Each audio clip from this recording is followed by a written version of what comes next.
All right, let's talk about power and brightness. The power equation is pretty simple. It is just P equals IV, where I is current, V is voltage, and P is power. Power is going to be measured in watts, just like it was in the energy unit. It actually has a couple other variations, though, that I want to talk about. These other variations exist because we can substitute in uh, variations on Ohm's law. So if I subbed in for I, this V over R, I could say power is equal to V squared over R, or I could substitute in V equals IR, so substitute in IR for V, and I get I squared times R.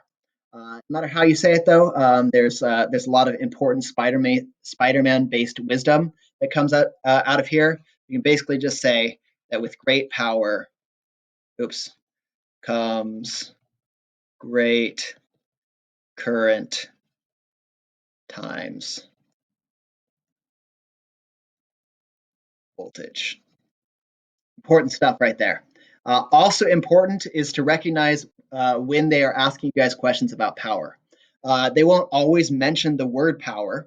What they might say is the rate of energy consumption.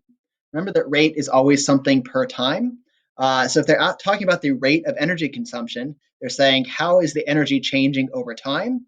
And if you look at the other power equation, that's exactly what that is. Power is equal to the change in energy over time. So if they're asking about rate of energy consumption in a circuit-based problem, what they're really asking is P equals IV, but they kind of hid behind the other equation for power when asking the question, so as not to like say it too easily to force you to do some of the thinking on your own. What they also are likely to do is they might talk about light bulbs and ask you to compare their brightnesses. Brightness is directly correlated to the power that the light bulb is using. And so any question that says something about the brightness is then going to be talking about the power. Keep an eye out for questions asking about power, about energy consumption, and related to energy consumption would be something about like which one of these circuits is going to drain the battery the fastest. And again, you'll be looking at the power instead of looking at the power in individual resistors like you would with brightness. You'll be looking at the power of the power source, the battery. So to solve these kind of problems, it's actually pretty straightforward. All we do is we add one more column to our VIR tables. We add a P column that just allows us to calculate the voltage. But we don't even do that right away. We just do that at the very end. So I'm going to quickly solve this problem, and then I'll show you guys how to use power and how to find which of these 4 light bulbs are actually the brightest. So let's label them real fast. Let's call this one R1, R2, R3, and R4. As you can see, I didn't actually give you real numbers for resistances or voltages. We're going to solve this with variables instead of solving it with numbers. But the process is going to be exactly the same. I have R1, R2, R3, and R4, and then my total voltage, current, resistance for the whole circuit. My total voltage is V. R1 has a value of R, R2 has a value of R, R3 has a value of 2R, and R4 has a value of R once more. Let's see, we have to start solving this for equivalent resistance. I'm going to combine these two together. They're in series, so they have the effective resistance of 2R. Then I have these two in parallel, so that would be 1 over 2R plus 1 over 2R. That equals 2 over 2R. And when I flip that over, turns out the resistance for this whole part is just R. And then I can add these two that are in series, so my total resistance is 2R. Now I can find my current. It is V over 2R. I know that actually this resistor here has to have that full current going through it, V over 2R.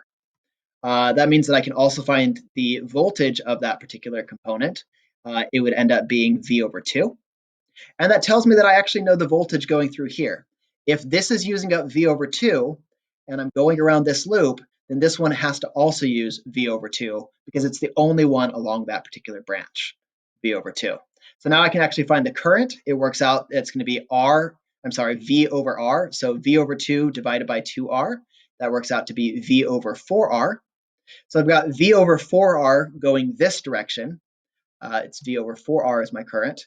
I know it was V over 2R going in. That means that it just split evenly, conveniently for me. Not that conveniently, I set up this problem on purpose. But now I know the current going through the far right-hand side, and now I can find the voltage, which is V over 4 through each of those resistors. So now that I solved that part of the VIR table, I can just calculate the p-values by using any one of those equations, but I times V is probably going to be my easiest. So it's going to end up being V squared over 16R, V squared over 16R, V squared over 8R, V squared over 4R, and then V squared over 2R. Notice that these ones right here are by far the smallest. So those two light bulbs, because they have the least voltage and the least current, are going to be the dimmest. R3 is going to be our second dimmest. It's going to be right in the middle. It has the same amount of voltage going through it as R4, but because it's having to share its current with that other branch, it's going to be dimmer. And then R4 gets the largest share of the voltage and gets the full current, and that's really probably the most important part. It gets the full current going through it, so it's going to be the brightest.